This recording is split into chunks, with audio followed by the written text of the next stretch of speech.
Deveres e privilégios dos cônjuges. Esse é o tema do capítulo 18 do livro Lar Adventista, que nós vamos começar a ler a partir deste sábado. Dia Internacional da Mulher foi ontem, mas eu quero parabenizar você, mulher, porque você é especial.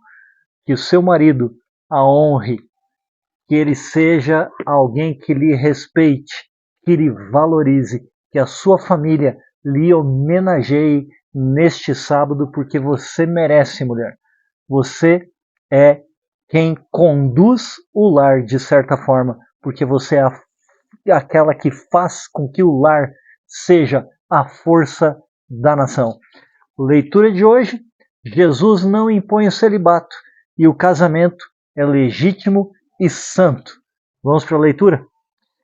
Os que consideram a relação matrimonial como uma das sagradas ordenanças de Deus, guardada pelo seu santo preceito, serão controlados pelos ditames da razão. Nós nos emocionamos com muitas coisas, não é verdade? Muitas vezes as emoções elas afetam o nosso senso de direção, de tomada de decisão. Eu sei que isso acontece, porque já aconteceu comigo, já aconteceu com muitas pessoas. Mas nós devemos ter nossas decisões fundamentadas na razão. Precisamos pensar a respeito, refletir sobre os impactos das decisões que tomamos, quem vai ser afetado. E então, nosso casamento, a maior decisão e melhor decisão que tomamos na vida, porque vamos viver eternamente juntos, até que a morte os separe, é bem verdade. Mas se depender de Jesus Cristo, Ele faz com que aquele que morre, crendo nele, ressuscite quando Ele voltar. E então, posso dizer, como um amigo meu do Rio Grande do Sul que dizia a respeito da sua esposa, eterna namorada, que nós possamos ser assim, pessoas que namoram eternamente com o seu cônjuge, com a mesma pessoa sempre. Jesus não impõe o celibato a qualquer classe de homens. Sabe o que é celibato? Celibato é quando ou o homem ou a mulher toma a decisão de não entrar num relacionamento conjugal, de não se casar, de não ter relações sexuais com ninguém, para dedicar-se exclusivamente a Deus. Jesus não impõe isso a ninguém. Há algumas denominações religiosas que exigem isso dos seus ministros, dos seus líderes religiosos, serem celibatos, ou seja, exclusivo de Deus, sem ter um relacionamento sexual com outra pessoa. Esquecem que foi Deus quem estabeleceu o casamento. Deus criou um homem, Adão, e uma mulher, Eva, e os uniu para que multiplicassem, para que tivessem filhos. Então Deus estabeleceu o relacionamento conjugal, Deus estabeleceu o ato sexual, e dentro do casamento isso é uma bênção. Portanto, Jesus não poderia contradizer aquilo que ele mesmo estabeleceu lá no Éden e confirmou no seu primeiro milagre em Caná da Galileia, numa festa de casamento. Jesus é a favor do casamento. Deus abençoou o casamento e o seu casamento é, e o meu também, para ser uma bênção. A bênção de Deus já foi dada. Depende de nós tratarmos o nosso cônjuge com respeito, bondade, mansidão, carinho, amor, amor que vem dos céus. Continuando a leitura, o casamento é legítimo e santo. Jesus olha com prazer para a relação da família, onde o amor sagrado e altruísta é dominante. Falamos ontem a respeito de sermos dominantes, não é? Mas percebeu aqui o que deve dominar no relacionamento conjugal? O amor sagrado, o amor que vem de Deus. Esse é que deve dominar. não o homem ou a mulher, mas Deus. Deus é que deve dominar sobre os dois. Não é nenhum pecado em si o comer e beber, ou casar-se e dar-se em casamento. E quando a Bíblia diz que isso não é pecado, está se referindo aqui com relação a comer aquilo que Deus deu como alimento. Deus, ele propôs, desde o jardim do Éden, que o homem comesse frutos, legumes, cereais e que bebesse água. Deus é contra o uso de bebida alcoólica. Deus nunca foi favorável ao uso de bebida alcoólica. A palavra de Deus diz que a bebida forte é alvoroçadora. Em outras palavras, ela destrói relacionamentos. O álcool, a bebida alcoólica, destrói relacionamentos. Portanto, comer e beber é comer aquilo que Deus concedeu como alimento. Se talvez você diga assim, então eu tenho que ser vegetariano. É o recomendado, mas não é que tem que ser vegetariano. Em função do dilúvio, não haveria mais vegetais na face da terra, porque toda a terra foi coberta por água. Então Deus instruiu quais animais poderíamos comer. Ele não orienta comermos porco, ele não orienta comermos camarão, ele não orienta comer pato.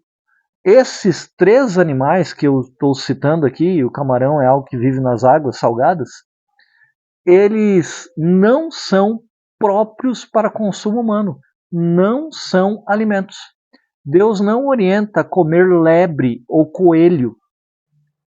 Estamos chegando aí no período da Páscoa e muitos associam a Páscoa com ovos da Páscoa e coelhos.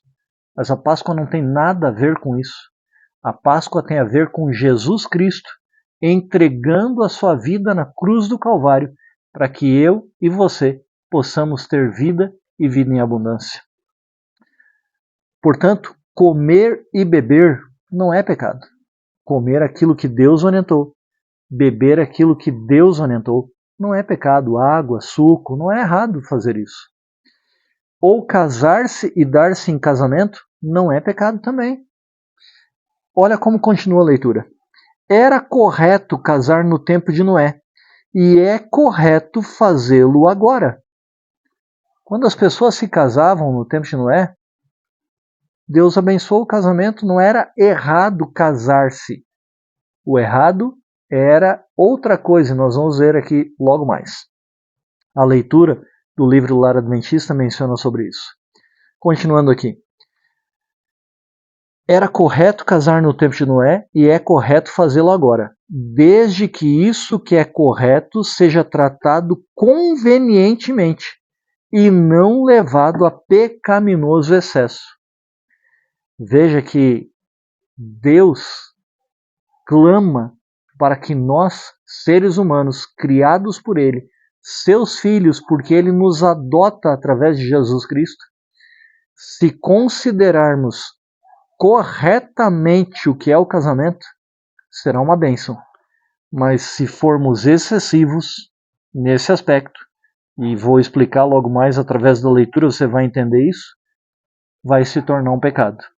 A leitura diz assim: mas nos dias de Noé, os homens casavam sem consultar a Deus ou buscar sua guia e conselho. Esse é o problema dos casamentos. Muitas pessoas se casam hoje, muitas pessoas se dão em casamento hoje, mas sem a guia e conselho de Deus, sem buscar a orientação de Deus para o casamento, isso se torna um pecado. Isso é grave.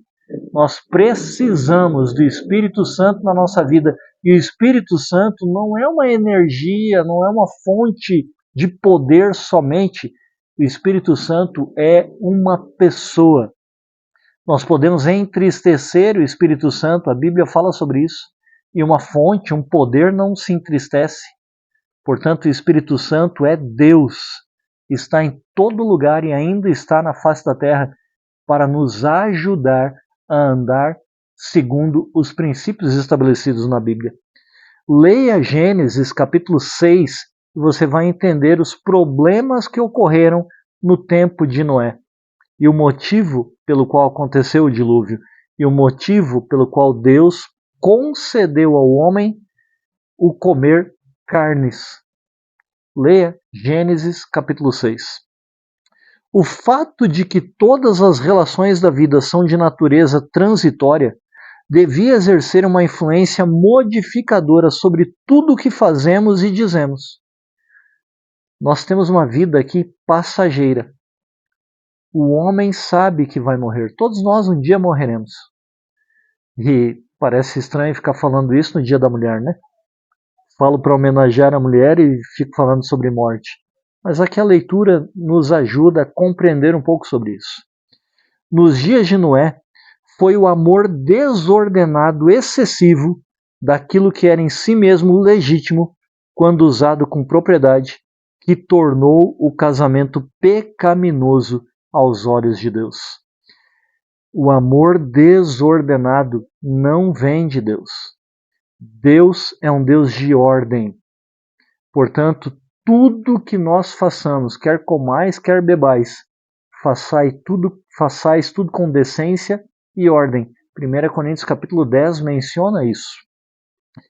Deus, ele ordenou o casamento, orientou sobre o casamento. E se nós não buscarmos a orientação de Deus, estaremos caminhando na direção do pecado.